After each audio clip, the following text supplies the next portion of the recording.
Halo semua, kita mau belajar fungsi pada bilangan berpangkat. Pada materi sebelumnya kita sudah mempelajari yang namanya sifat-sifat pada bilangan berpangkat. Nah, untuk selanjutnya kita belajar mengenai fungsi pada bilangan berpangkat. Wah, apa itu fungsi ya? Kalau mengenai fungsi, kalian sudah belajar di SMP, di mana kalian sudah belajar mengenai fungsi yang ada domain dan kodomain. Kita tidak bahas mengenai itu. Kita fokus pada fungsi pada bilangan berpangkat. Nah, fungsi eksponen atau fungsi bilangan berpangkat adalah fungsi yang mengandung peubah atau variabel sebagai pangkat dari suatu konstanta. Pada bilangan berpangkat kita tahu ada bilangan pokok atau basis dan bilangan pangkat. Nah, yang mengandung variabel itu adalah bilangan pangkatnya. Kemudian kita masuk bentuk umumnya f x, maka a pangkat x atau fx sama dengan a pangkat x ya. Peubahnya ini adalah di pangkat ini ya, di x ini. Atau y sama dengan a pangkat x dengan a harus lebih besar dari 0. Dan a tidak boleh sama dengan 1. Nah, sifat-sifat fungsi bilangan berpangkat atau eksponen ada 5. Yang pertama yaitu kurva terletak di atas sumbu x atau definite positif. Misalnya kita punya kurva, saya gambarkan ya. Misalnya kita punya kurva x ya, di atas ini y. Maka kurva tersebut terletak di atas dari terletak di atas sumbu x. Ini adalah sumbu x, maka dia harus terletak di atas di sini ya. Dan kemudian memotong sumbu y di titik 0,1 ya, dimana x-nya 0 dan y-nya sama dengan 1 ya. Sini adalah 1.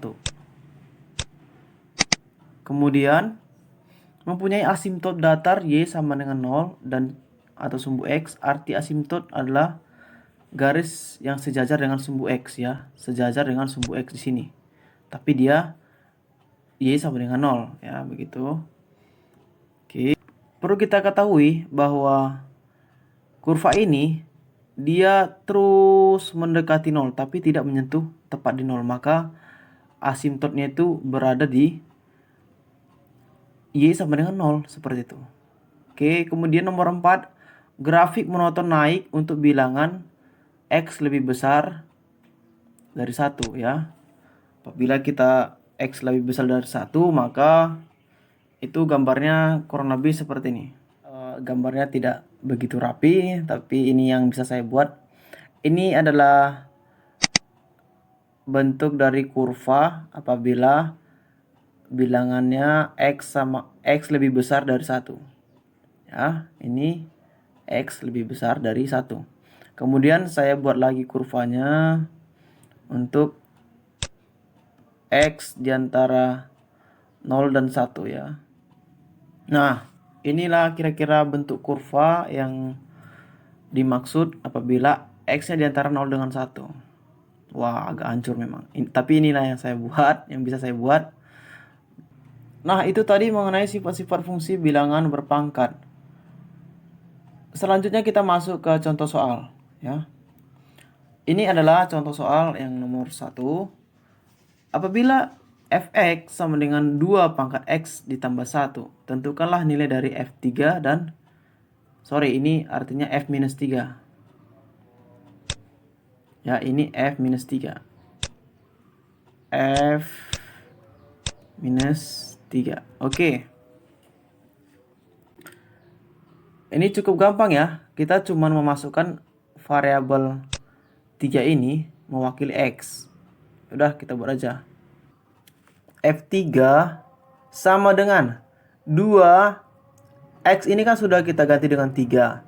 Maka X-nya kita ganti juga dengan 3. Pangkat X-nya 3 ditambah 1. Nah, hasilnya adalah F3 sama dengan 2 pangkat 3. 2 pangkat 3 itu berapa? 8. Bukan 6 ya. Oke, 8. Gampang ya. Kemudian untuk F-3 kita buat F-3.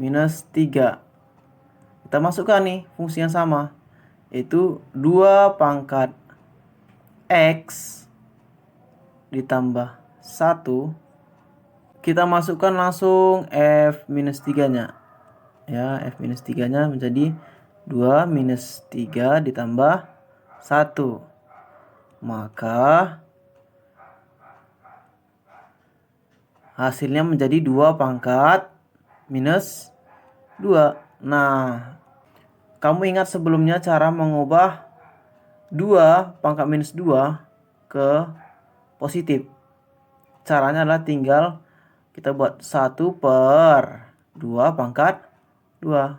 Tapi dia berubah menjadi positif ya. Gampang. Menjadi 1 per 2 pangkat 2 berapa? Lah, iya, 4 ya, bukan 8. Gampang bukan? Nah, kalau untuk soal nomor 2, kamu pasti sudah bisa menjawabnya. Saya yakin kamu sudah bisa. Tapi kita jawab bersama-sama ya, pelan-pelan. Tentukan F2 apabila Fx sama dengan 3 pangkat 2x dikurang 2. Udah, kita buat kita buat 2 langsung ya. 2 sama dengan, ini artinya x-nya kita ganti dengan variabel 2. Dari fungsi 3 pangkat 2x dikurang 2. F2 sama dengan 3 pangkat 2 kali 2 ya. X-nya kita ganti 2, ini X-nya nih. Variabelnya kita ganti jadi 2 dikurang 2. Maka F2 sama dengan 3 pangkat 4 dikurang 2. Menjadi 3 pangkat 2, yang artinya 3 pangkat 2 adalah 6. Salah ya, 9. Karena 3 pangkat 2 itu adalah 3 kali 3. Nah, sekian untuk video mengenai fungsi pada bilangan berpangkat atau fungsi eksponen. Semoga kamu paham dan kita lanjut ke materi berikutnya di video yang selanjutnya. Terima kasih.